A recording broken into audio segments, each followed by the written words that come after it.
ये वीडियो आज तक की सारी वीडियोस में से सबसे ज़्यादा इंपॉर्टेंट वीडियो होने वाली है।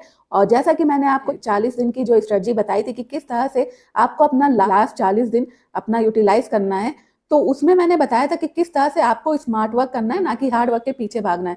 हम लोग क्या करते हैं, हम लोग सिंपली सिलेबस देखते हैं और फिर सब्जेक्ट का नाम देखते हैं, फिर उठा के उसको पढ़ने लग जाते हैं। लेकिन ऐसा नहीं करना, हमको पहले पेपर को एनालिसिस करना है, हमको पीआईक्यूज को देखना है कि हमने मान लीजिए पढ़ लिया इंडस वैली सिविलाइजेशन। अब इंडस वैली सिविलाइजेशन में हम लोग पूरा एक धर्रे से पढ़ते जा रहे हैं, तो उससे कुछ नहीं होना। आपको ये पता होना चाहिए कि अगर आप इंडस वैली सिविलाइजेशन पढ़ लो तो उससे क्वेश्चन बन कैसे रहे। आपको क्वेश्चन का टाइप पता होना चाहिए कि किस तरह से क्वेश्चन आ रहे हैं। मान लीजिए आप इसमें पूरा कॉन्सेप्चुअल पढ़ के जा रहे हो और इससे सिंपली आपका फैक्चुअल पूछ लिया, और कहीं ना कहीं आप कॉन्सेप्चुअल के चक्कर में आप फैक्चुअल याद ही नहीं कर पा रहे हो, तो उससे क्या होगा, आपका नंबर निगेटिव में चला जाएगा।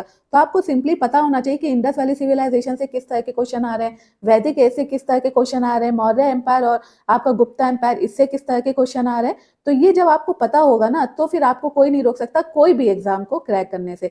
तो उसी बेस पे कि किस तरह से हम लोग स्मार्ट वर्क करें। और आप लोग कह भी रहे थे कि मैम मुझे इंपॉर्टेंट लिस्ट दीजिए जो भी इंपॉर्टेंट टॉपिक्स हो आर ओ के लिए।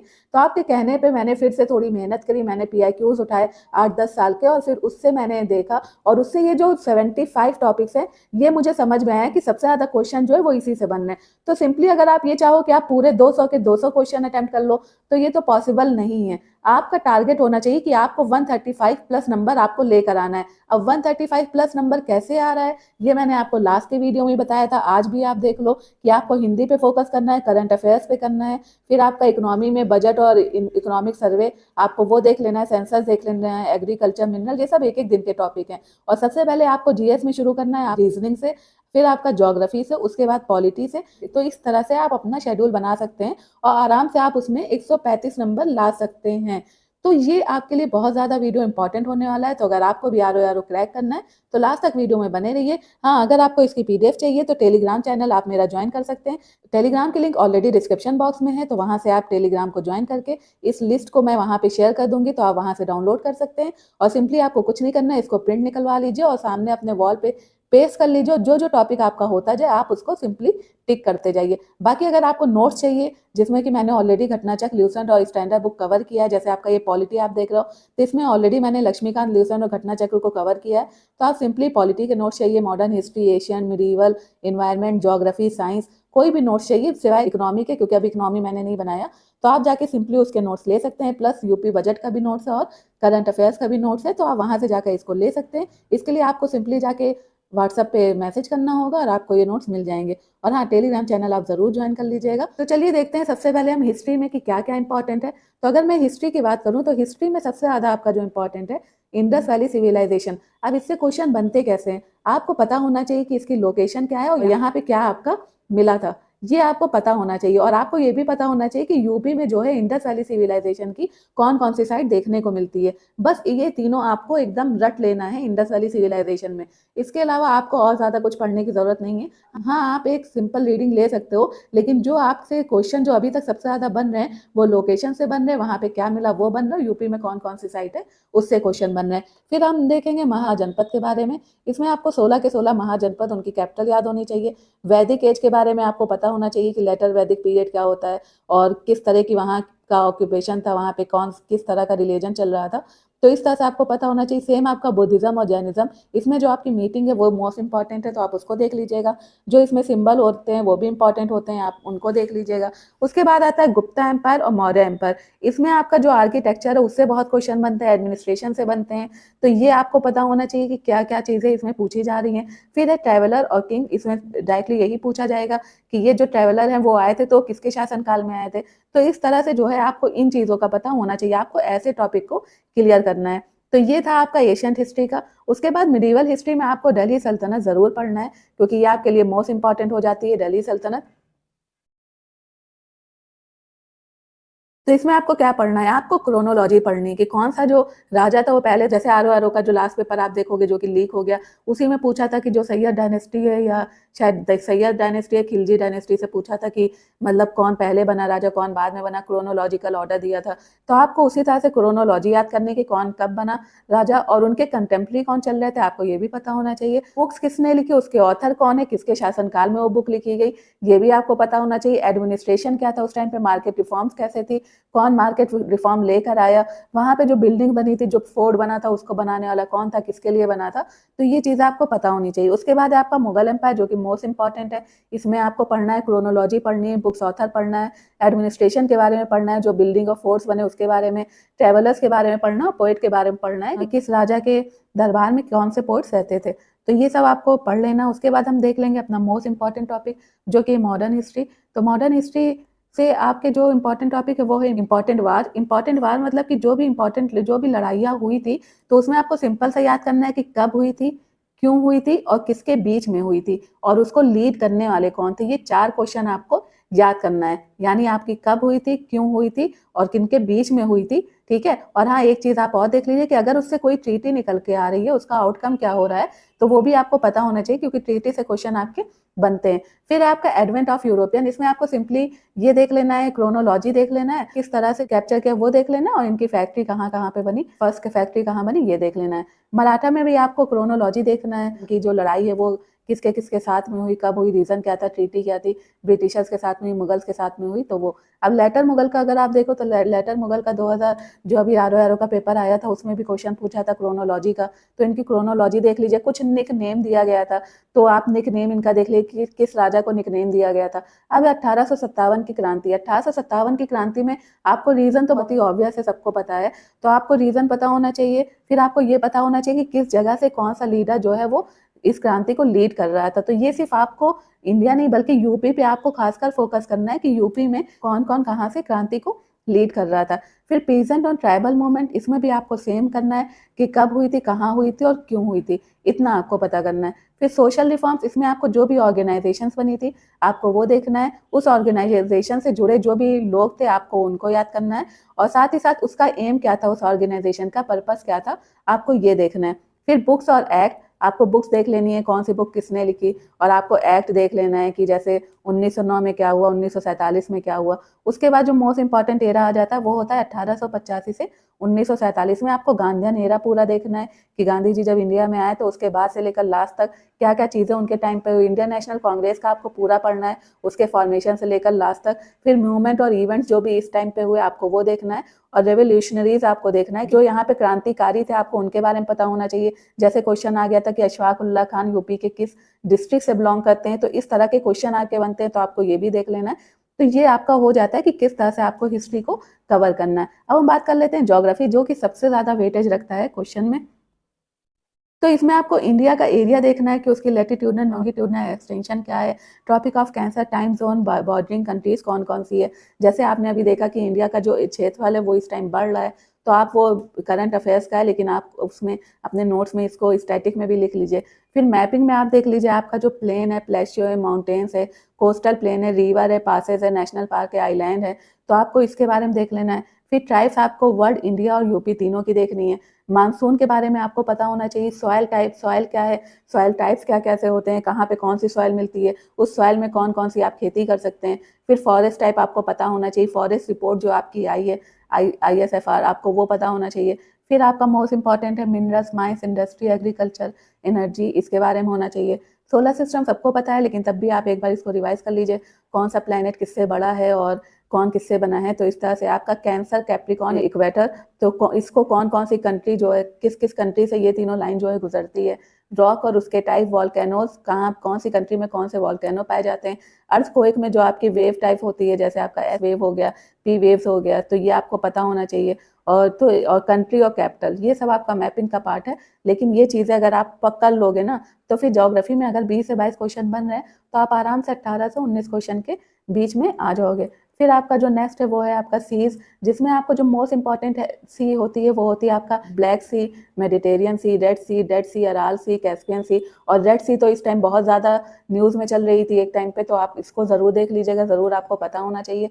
फिर आपका ओशियन करंट की कौन सी कोल्ड करंट है, कौन सी हॉट करंट है, ये सिंपली आप मैप के थ्रू पढ़ लेना, आपको याद हो जाएगा। पोर्ट्स आपको वो देखना है जो कि इस टाइम न्यूज़ में चल रहे हैं। जैसे आप देख सकते हो इजराइल का हाइफा पोर्ट, तो वो भी आपके लिए इंपॉर्टेंट हो जाता है। इंटरनेशनल बॉर्डर्स, यानी मान लीजिए पूछ लिया कि पाकिस्तान और इंडिया के बीच में कौन सा बॉर्डर पड़ता है, इसी तरह आपका चाइना और इंडिया के बीच में कौन सा बॉर्डर पड़ता है, तो आपको उसका नाम पता होना चाहिए। फिर आप देख लीजिए कि विंड्स क्या क्या, विंड्स का अलग अलग जगहों पे क्या नाम है, जो लोकल विंड्स है इंडिया में उनका क्या नाम है, साइक्लोन कैसे आता है, उसका फॉर्मेशन कैसे होता है, ठीक है, हाई प्रेशर पे आता है, लो प्रेशर पे आता है, तो ये चीज़ें आप पढ़ लीजिएगा।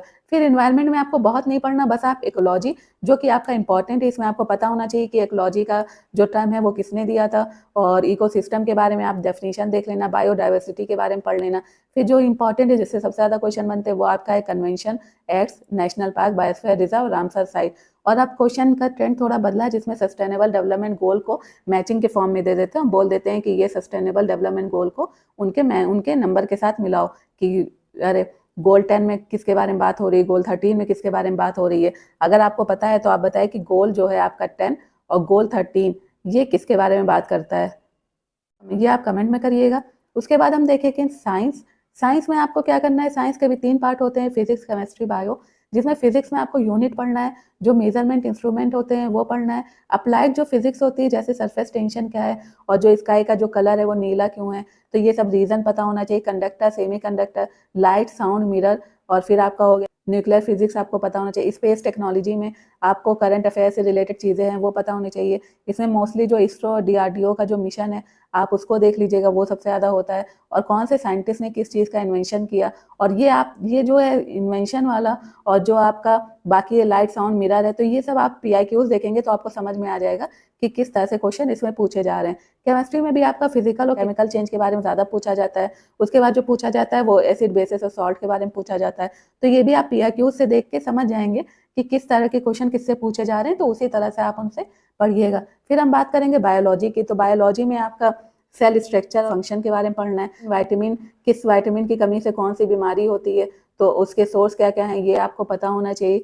हार्मोन, उनका फंक्शन क्या है, प्लांट और उनकी डिसीज की। फिर की टर्म्स है, जो आपका की टर्म्स, जैसे आपको ब्रांचेस, किस ब्रांच को क्या कहते हैं, जैसे जूलॉजी के ब्रांच को क्या कहते हैं, और कौन किसके फादर है, कि बायोलॉजी के फादर किसको कहा जाता है। तो इस तरह के क्वेश्चन जो आते हैं। फिर ह्यूमन बॉडी में जो आपकी डिसीजेज होती हैं किस वजह से होती हैं, ठीक है, जो आपका पूछ लेते हैं लार्जेस्ट ऑर्गन्स कौन है और स्मॉलेस्ट कौन है। साइंटिफिक नेम आपको चीज़ों का पता होना चाहिए, कि मान लीजिए उन्होंने किसी चीज़ का नाम दे दिया, किसी प्लांट का, किसी एनिमल का, और पूछ लिया कि ये किसका साइंटिफिक नेम है, तो वो देख लीजिएगा। साइंटिस्ट और इन्वेंशन आप इसमें भी देख लीजिएगा। मेडिकल इंस्ट्रूमेंट, कि कौन सा मेडिकल इंस्ट्रूमेंट किसके लिए यूज़ होता है। फूड और उसका खाने वाला पार्ट क्या होता है, ये भी आपको पता होना चाहिए। और फ्रूट्स नेम और उसका सब्स्टिट्यूट, यानी जो उसका निक नेम है वो क्या है, तो ये आपको पता होना चाहिए। तो ये आपके लिए इंपॉर्टेंट हो जाता है। फिर हम बात करेंगे पॉलिटी। तो पॉलिटी में आपको सबसे पहले तो आर्टिकल्स याद होने चाहिए, जो मोस्ट इंपॉर्टेंट आर्टिकल्स है। इसके लिए सिंपली आप जो PIQs आप देखो, तो उससे आप पता चल जाएगा आपको कि कौन से आर्टिकल सबसे ज़्यादा इंपॉर्टेंट है। इसमें जो पार्लियामेंट के आर्टिकल होते हैं वो सबसे ज़्यादा इंपॉर्टेंट होते हैं। इसमें आपका प्रेसिडेंट और पार्लियामेंट्री जो प्रेसिडेंट हो गया, और वाइस प्रेसिडेंट हो गया, गवर्नर हो गया, काउंसिल ऑफ मिनिस्टर हो गया, और स्पीकर हो गया, लोकसभा स्पीकर हो गया, तो इन सबके जो इंपॉर्टेंट आर्टिकल्स है वो। फिर आपका फंडामेंटल राइट्स, फंडामेंटल ड्यूटीज़ और DPSP, इसके आपको सारे आर्टिकल्स जो है वो याद होने चाहिए, सारे के सारे आर्टिकल्स, इसमें आप लापरवाही मत करना। फिर है पंचायती राज। तो पंचायती राज का पूछ लेते हैं कि आर्टिकल पूछ लेते हैं, शेड्यूल पूछ लेते हैं कि किस शेड्यूल से आया। कमिटीज़, कौन सी कमिटीज़ ने क्या रिकमेंड किया था पंचायती राज के लिए, साल पूछ लेंगे।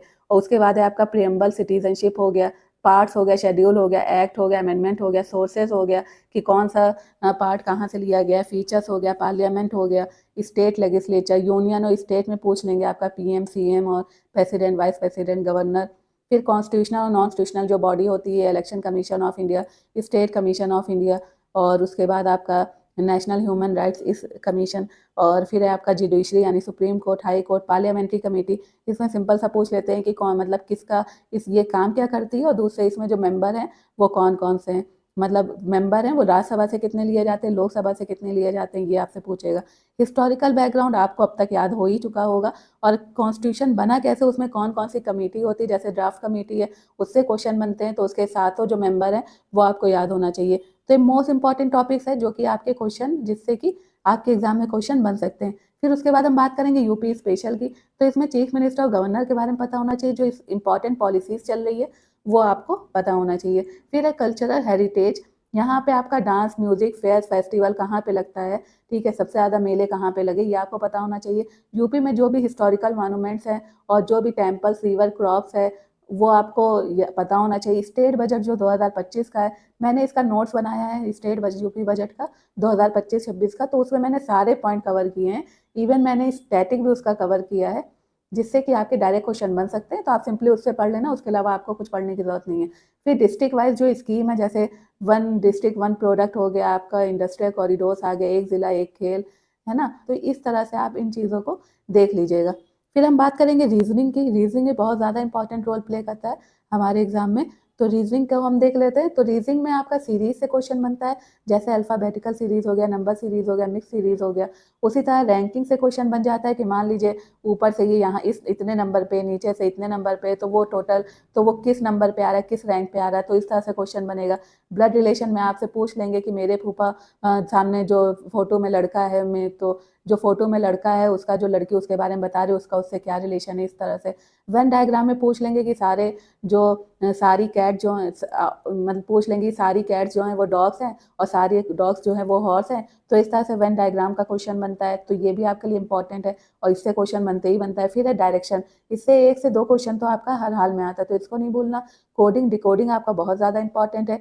सिटिंग अरेंजमेंट आपका कर देते हैं मोस्टली राउंड टेबल पे, कि राउंड टेबल पे सिटिंग अरेंजमेंट कर लेंगे कि ये इनके सामने है, ये ऐसे हैं, ये इधर बैठे हैं, ये इधर बैठे हैं, तो बताओ ई के सामने कौन बैठा है। तो इस तरह के क्वेश्चन आ जाते हैं। मिसिंग नंबर पे आपको सिंपली एक इस तरह से चार्ट दे देते हैं, उसमें कुछ नंबर लिख देते हैं और कुछ जगहों पे ऐसे कर देते हैं, क्वेश्चन मार्क लगा देते हैं, तो आपको वो नंबर बताना है। और उसके बाद क्लॉक और कैलेंडर का आपको पता ही है, एज का क्वेश्चन कैसे आता है, एपीआईक्यूज आप देख लो। डाइस के क्वेश्चन भी और मिरर के भी क्वेश्चन जो है इससे भी क्वेश्चन बनते हैं, तो आप इन टॉपिक्स को देख लीजिएगा। तो ये आपके मोस्ट इंपॉर्टेंट टॉपिक है 75, जिससे कि आपके डायरेक्ट क्वेश्चन बन सकते हैं, तो आप इसको हर हाल में पढ़ लो बिना किसी लापरवाही के, क्योंकि अगर आपने इतना कर लिया तो आप आराम से जो है एग्जाम को क्वालिफाई कर सकते हो। बाकी ये मेरे नोट्स हैं सारे जीएस के, तो आप चाहो तो मेरे नोट्स से भी पढ़ सकते हो। अगर आपने अभी तक कुछ नहीं पढ़ा है या आपको लगता है कि नहीं आपने पढ़ लिया है और आप मतलब अब रिवाइज करने के लिए आपके पास नोट्स सफिशिएंट नहीं है, तो आप इस नोट्स को प्रीफर कर सकते हो। ये नोट्स आपके लिए बहुत ज़्यादा हेल्पफुल होगा। अगर आपके खुद नोट्स है तो वो भी अच्छा है, तो कोई प्रॉब्लम नहीं है, जैसा आपको सही लगे आप उस हिसाब से करिए। तो ये मोस्ट इंपॉर्टेंट टॉपिक्स के वीडियोस थे, इसकी लिस्ट आपको मेरे टेलीग्राम चैनल पे मिल जाएगी, तो आप उसको भूलिएगा नहीं, आप उसे ज़रूर ज्वाइन कर लीजिएगा। तो चलिए मिलते हैं नेक्स्ट वीडियो में, जिसमें मैं 75 जो टॉपिक्स मैंने आपको बताया है, उसमें मैं उसके पर्सनली सारे वीडियोस लेकर आऊँगी। मेरी पूरी कोशिश रहेगी कि मैं जल्द से जल्द 10 जुलाई तक सारे जितने भी इंपॉर्टेंट टॉपिक्स हैं उसको मैं कवर करा दूँ, लेकिन उसके लिए मुझे आपकी सपोर्ट की ज़रूरत है कि आप मेरे वीडियोज़ को लाइक, शेयर और चैनल को सब्सक्राइब ज़रूर करें, क्योंकि जितना ज़्यादा आप एंगेजमेंट दिखाओगे उतनी ज़्यादा मुझे मोटिवेशन मिलेगी। आप बताइएगा कमेंट बॉक्स में कि आपको मेरा वीडियो कैसा लगा, आपको ये लिस्ट आपके काम आएगी कि नहीं आएगी, तो इस तरह से आप अपना कमेंट दे सकते हैं। तो चलिए मिलते हैं नेक्स्ट वीडियो में, तब तक के लिए अपना ख्याल रखें, पढ़ते रहे। Thank you, bye bye.